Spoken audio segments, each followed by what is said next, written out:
Hello, good afternoon, and welcome to the Starr Midday News on Starr 103.5 FM. I am Araba Edu.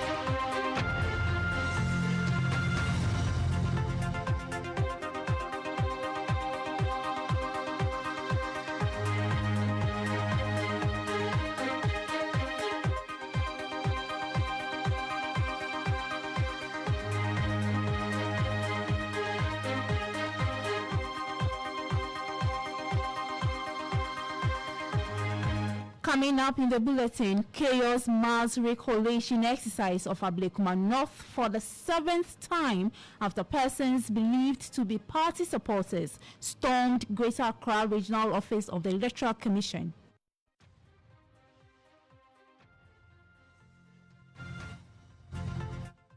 We thought this is a setup from the EC, because how can you direct us to bring 2 people and allow MPP to enter the room with over 20 people in there? 2 persons reported dead and scores injured in violent clash between residents and land guards of sand miners in Ayensuano in the eastern region. Also coming up, Kronti of Achim Esio blast former President Nana Addo Dankwa Akufo-Addo, saying his administration was never serious about Galamsey fight. President Akufo-Addo and his government were never really serious about ending Galamsey. I have personal experience. I did my best and I suffered a lot because of that. We will also hear more from the chief, who is also calling on President John Dramani Mahama to initiate parliamentary processes to give legal backing to the oral team.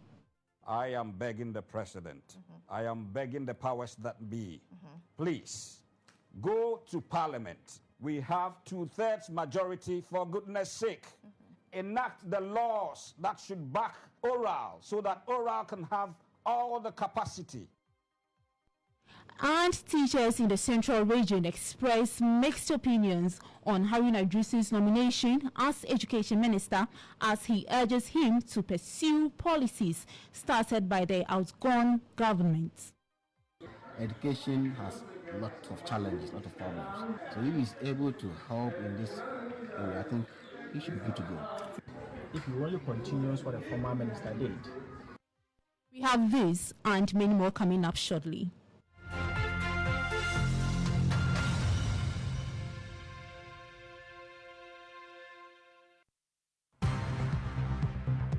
Starr News is coming to you live on Ultimate 106.9 FM in Kumasi, Empire 102.7 FM in Takrady, Zeps 95.9 FM in Zebila, Nissim 100.1 FM in Lamshao, My Star Radio in the USA.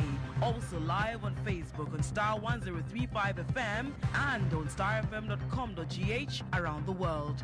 This is Starr 103.5 FM. Starr News. Informed, in depth, in touch. We begin with election-related stories as chaos erupted at the Electoral Commission's office in the Greater Accra as a group of individuals believed to be supporters of the NDC and NPP stormed the premises during recollation exercise of the Ablekuma North constituency election results, disrupting the exercise the 7th time. Now, the violent eruption saw the assailants damaging several louver blades at the EC office, forcing the commission to halt the process. Tensions also flared as the protesters, claiming that the EC's work was complete, accused the commission of attempting to carry out a dubious exercise to declare the NPP candidate as the winner. The Electoral Commission is now deliberating whether to proceed with the recollation amid the growing unrest. And my colleague Obed King Gaglo was there, and he has come through with the following reports. Yesterday, we were called by the Municipal Director of EC to be here as early as 8 a.m. because they want to finish this thing once and for all. So the directive was that we only bring 2 agents to the room. We were here at 8 o'clock. We went into the room. To our surprise, we saw the MPP with over 20 people in there. So we asked ourselves, is it a setup from the EC? Because you gave us a clear directive that this time you are only allowing 2 people. So we also have to withdraw because they were intimidating us inside. So we withdrew and we came back. So we also mobilized our people. So our people also came before we also moved in. So what you saw in there was a clash between the NDC and the MPP. But we thought this is a setup from the EC, because how can you direct us to bring 2 people and allow MPP to enter the room with over 20 people in there? The point is the EC officials themselves were not there, because you gave us 8 o'clock. After when the commotion started was around 10 a.m. If the EC had come early, we wouldn't have even encountered this problem. And up till now, they've not told us anything. So we are still waiting for them here. There's been destruction of properties. But my point, who caused it? You gave us 8 o'clock and you said you are allowing only 2 people. How did the MPP supporters got access to the collation room? How did they got access to the place? And my brother, ask yourself, what are we even coming to collate today? Warini abano. Na so akwa free yes on tiase. Wo ewrabna o free ye. Wa lusu. Wa baby atu ye nyina kyese ye no we fle we ya ha ewrabna fa ewrabna fa ne nyina wa fa enso wa free ye wa lusu. Wo se won tiase se wa lusu. Eniama wo kyeche ye ne sika wo se no no. Wo se nko won fa sika ma no no so won soma se kyeche no ma bi. If they said they are not ending to the problems of Ablekumanov, it's MPP people who are causing this. Because in 2016, if any time they win us, we leave it to them. But this time around, we Ablekumanov people, we voted massively for Honorable Rabra Obi because we are tired of them. For the past 1996, they are not doing anything. If you get to Ablekumanov, all over the places are dirty. We need somebody to come and save us from those dirtiness. So we voted for Honorable Rabra Obi, and she has been declared as an MP of Ablekumanov. From the regional office of the Electoral Commission here in Ridge, Obed King Gaglo. And my colleague Obed King Gaglo joins me here in studio for a conversation on this. Now, Obed, I want you to walk us through the security situation at the Electoral Commission. That's the Greater Accra Regional Office of the Electoral Commission, as of the time you got there and when you were leaving.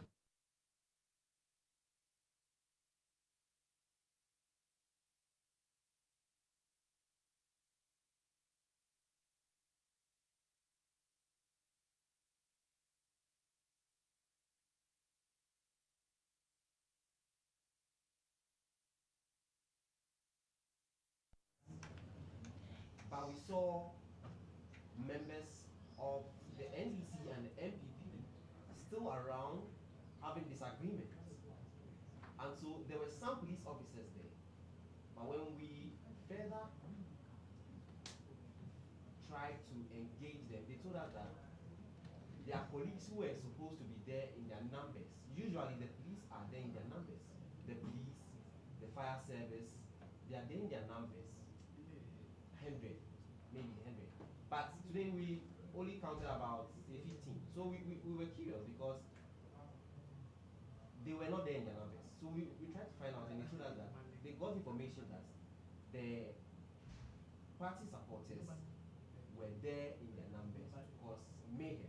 And so they got a command to retreat. And so that's how come the supporters engaged in that act of vandalism.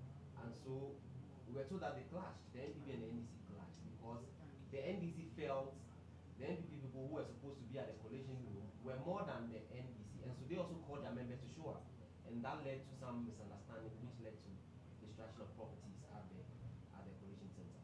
But I'm curious, I want to know, did you cite any of the electoral commissioners, the officials of the electoral commission? Right, so usually what happens is that when we go there, we only go and meet the police officers, and then usually the party representatives, that's the party agent. But this time around, when we and the electoral commission usually comes with their materials later on. So as usual, they were not there. At the time we got there, the electoral officers were not there. We were told they were on their way, but when they heard about the misunderstanding and confusion, they did not even get to the Greater Accra Regional informed us to go back to our office. So because of we also heard that there was some misunderstanding there, so they did not come here at all. As of the time you were leaving there, were the supporters of both parties still around? As of the time I was leaving there around 11, they were still there. We got information that they were heading to the corporate office of the Electoral Commission. The coalition usually happens at the Greater Accra Regional Office of the NDC. We're told that the supporters, because they felt that the EC may go ahead and do the declaration at the corporate office of the Electoral Commission, they decided to go there. But we were told by the Electoral Commission that because of the security implication of what happened, the journalists should go back to their office. So we got information from the Electoral Commission that the coalition will not happen today because of the security implications. All right, thank you very much, Obed. And that is my colleague, Obed, who has been following this particular recollection at the Electoral Commission's regional office here in Accra. And away from that, 2 people, including a resident and a land guard, have reportedly died following a violent clash on Thursday at Krabwa, a farming community in Ayensuano district in the eastern region. Now, this latest incident has heightened tensions in the community this morning, with residents calling on urgent government intervention to address the illegal sand winning menace and ensure their safety. Our eastern regional correspondent Kojansa reports live from the community. Well, 2 people, including a resident and a land guard, have reportedly died following a violent clash Thursday. Krabwa, a farming community in Ayensuano district in the eastern region here. The incident occurred after residents, predominantly peasant farmers, blocked a road to prevent sand winners accused of destroying their farms from transporting sand to Accra and its environs. According to eyewitnesses, the residents' protest escalated when land guards protecting the sand winners attacked them with gunfire.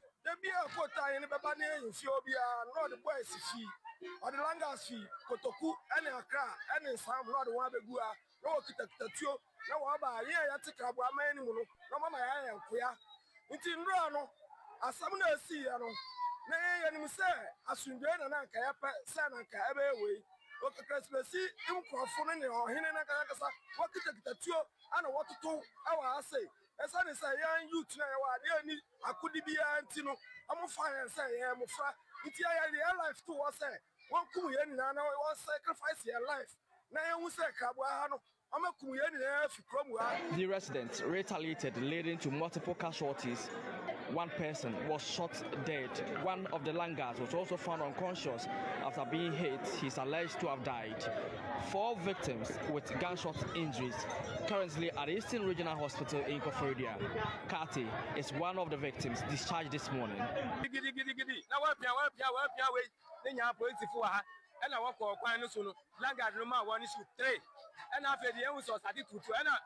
Police commander all from Hanum, Katanisi, offer to under fem, number 2 and 2 fem, and of the 2 fem, and of Bubu Nipa Benai, with them in San Antonio kind, and Nipa 4, what book of Phobia in Zambia, the Sia, Nipa 4 Nidia, 1 9 year about the Kanisua, Nipa 4 Nidia, 1 9 year, and a boy back to what up components you all know. Now, on no Sudrasi, on no what up component, into the Ofipono or Sanya Siquem. You want to say, what was in it way? Langadino, as Sutuno, Nefi Hanumuse, Emma or Dafem. Ayensuano district has been plagued with illegal sand winning activities, often resulting in violent clashes between farmers and sand winners. Armed land guards reportedly accompanied these operators, terrorizing residents and destroying farmlands. It's affecting the farmers. They have gone to spoil their crops. Those who went and even take loans, all of them, their crops have spoiled. Some of them are my customers here. You understand? And this is a farming area. So it means they farm and sell the product before they eat. Everything is spoiled. They burn their farms. They go into it. Since 3 days ago, they were destroying all the trees. So when the people go there, then the land guards themselves will fight them.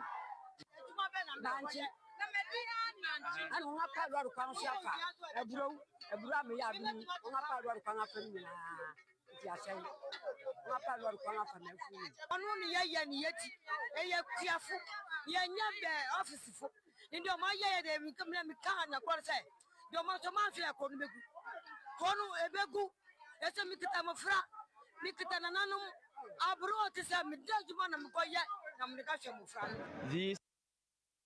Now, in a related story, the National Concerned Small-Scale Miners Association of Ghana has expressed optimism and confidence in the leadership of Sami Gyamfi following his appointment as acting managing director of the Precious Mineral Marketing Company.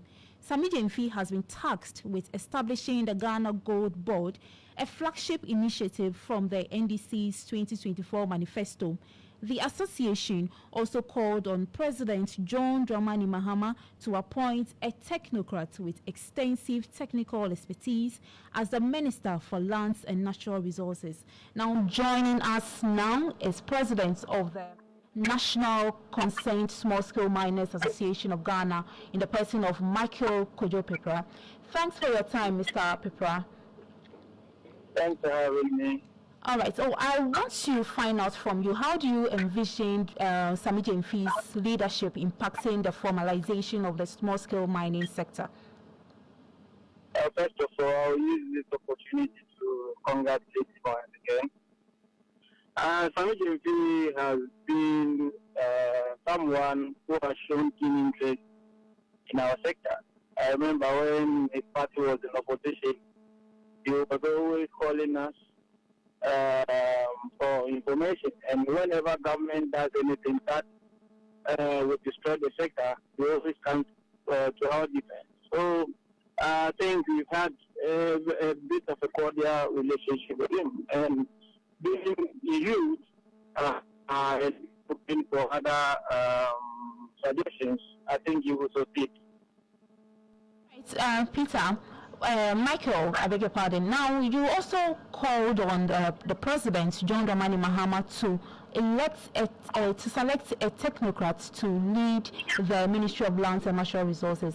Can you elaborate on the specific qualifications or the expertise such a leader should possess?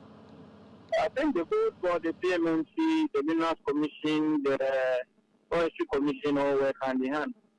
And for the past 8 years, we've not had anybody who has been appointed to steer affairs of this sector. And that has brought about the destruction of this mining sector and the insurgence of Galamsey activities in our various districts. I think we are calling on government that we've tried and tested politicians like Abu Jinapo and Co. They couldn't do anything significantly to change the sector. We have people who have been in the mining sector for long, who are very averse to the problems, and some of them were involved in the writing of the manifesto of the NDC. So we are calling on government, if indeed we want to succeed, if indeed we want to make the necessary improvement or the necessary change of the sector, it's about time we would use or choose technocrats to lead the sector. If we always rely on politicians, they will come and everything will be politics like what has happened already. You know, Abu Jinapo was elected as a Lands and Natural Resource Minister. You know, government has spent over $200 million in fighting Galamsey. Yet our forest is being depleted, our lands are being destroyed. As a matter of fact, our waters are being destroyed. And as a matter of government is not. Thank you very much, Mr. Michael Kojo-Pepra, for making time to speak with us. Now, let's still stay a little further on this as convener for the Ghana Coalition Against Galamsey. That's Engineer Dr. Ken Ashibe says a fight against illegal mining can't be successful without an initial ban. Take a listen. In September, when we were reporting 14,000 NTUs at that water treatment plant, when we then moved from the media coalition and brought others in and formed the Ghana Coalition Against Galamsey, there were some asks that we had of the past government. from state of emergency to the revocation of LI 2462 to the issues of making sure that those specialized courts were working, making sure that the state of emergency was declared around the water bodies, the forest reserves, the buffers of the water bodies, taking off all of those equipment from these particular theaters of crime. These are all things that have not changed. The only thing is that you have a new government in power, so you would need to give them the space to settle in, but we definitely need to engage them on these other things and also some of the promises that they themselves made in their manifestos. And again, the Gold Board is one of them. But it will be important for the government to look at its manifestos, but also look at some of the ideas that were in the manifestos of the MPP as well. There were some suggestions that the Ghana Institution of Engineering had also brought, in their coalition to their various members that also had some interesting solutions. As I said, Galamsey is a wicked problem. So it requires a multifaceted approach to dealing with the issue, and then also it would need a lot of research, and that's what, as a coalition, we are, looking forward to do in our engagement with His Excellency the President and whoever is going to be appointed as sector minister, working together with Sami Jemfi and the various regulators who are within the ecosystem of mining. On Galamsey, Kronsi of Achim Esium, Nana Boidi, and Ponim Obodede III has jabbed former President Nana Danko Akufo-Addo, saying his government was never serious about the fight against illegal mining. Now, you recall the former president initiated that or intimated that he fought a good fight and suffered for upholding same. However, speaking on GA Today on GH1 TV earlier, Nana Obodede III said the fight was a sham. He thus urged the Mahama administration to prioritize the National Apprenticeship Program to curtail youth involvement in illegal mining. When they were in opposition, Honorable Apak, President Akufo-Addo and his government were never really serious about ending Galamsey. I have personal experience. I did my best, and I suffered a lot because of that. Now that we are going to roll out an apprenticeship program which will make sure that some of them can learn trades, carpentry, masonry, seamstresses, and all the rest, yes, it will help. The president has also said that when they finish the training, they will be given assistance to start up their own businesses, capital, tools, equipments, and all that. I am praying it takes off. Now, away from that, let's head to the central region, where teachers in the region have expressed mixed opinions on the nomination of Tamale South MP Haruna Dusu as Education Minister. The former minority leader is heading to the ministry, which is saddled with challenges such as the feeding crisis in senior high schools and other infrastructural challenges.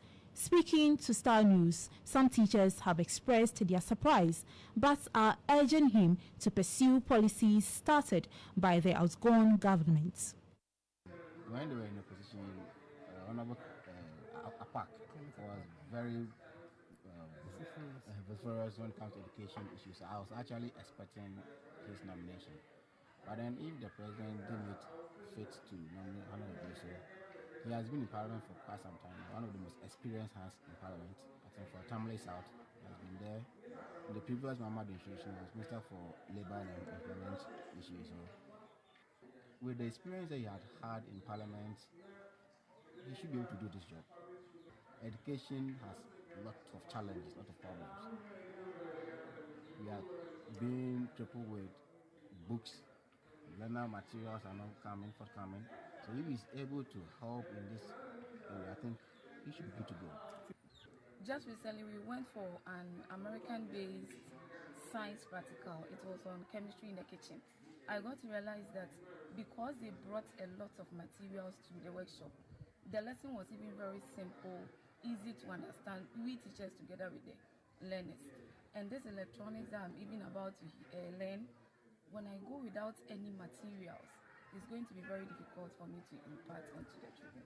So TLM, that is what's really important. Plead on him to add on to his predecessor, Mr. Opoku, who has really performed well in transforming the education in Ghana. They're bringing in a new curriculum which is better than the previous one we are using now, which seeks to make the learners critical thinkers and also collaborate more into the learning practice or activities that we partake in the class. It's good if you only continues what the former minister did, because what they talk about STEM is the fundamentals for every technological development. And you know, technology is what is driving the world. So if he will continue on, then I believe he can do something good, especially STEM, and then presumably he extend it to the basic, STEM. All right, let's now do some sports news. And Jones Aji is here with us to give us all the latest that you need to know in sports. So there's Ghana Premier League action this weekend, and I would see Pando Heart of Lions take on Nations FC. And PRO of Pando Heart of Lions, Eric Eliaji, believes the team's current position has redefined the season ahead of their league game, or their last league game of the first round of matches in the Ghana Premier League. Lions, who battled relegation last season, now lie first and face second place Nations FC on Sunday in Pando. The PRO says the team see themselves as title contenders. Yes, we are title contenders, as you can see. Sunday's game will be the last match of the first round, and what it means is that if you're able to pick the 3 maximum points, we should be heading into the second round on top of the league log. So our eyes is fixed on the goal, and that goal is the ultimate. At the beginning of the season, we wanted to have different goals. We set different goals for ourselves, but the season has redefined our goals, and I believe strongly we are title contenders. Our eyes are fixed. It's fixed on the ultimate. Joseph Pencil, Ghanaian attacker and early Galaxy winger, who says he wants to become a prophet at the end of his career, has also revealed that he is a worship leader and music runs in his family. Young age, I was really doing worship. I do worship in church. I sometimes do praises also. So it's something that I love to do. Wow. And it's something that is also part of the family, because my mom also sings. My big brother also is a gospel musician, Charles Spencer. So it's something that's run through the family. My twin sister also really sings really good. So it's really in the family. And my strong thing about me is about worship. Whenever I worship, I always feel good to play, you know. So whenever I'm really going to the game, it's always worship.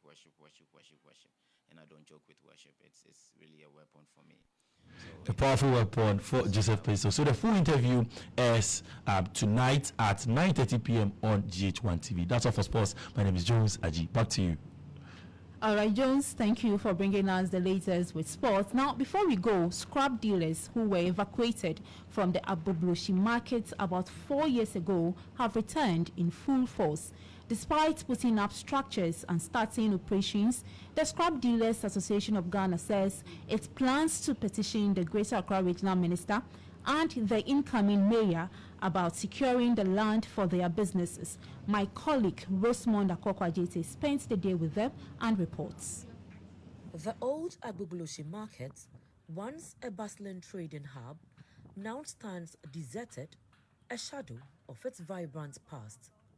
Abandoned for over 4 years, the market's demise followed a government directive to relocate traders and businesses.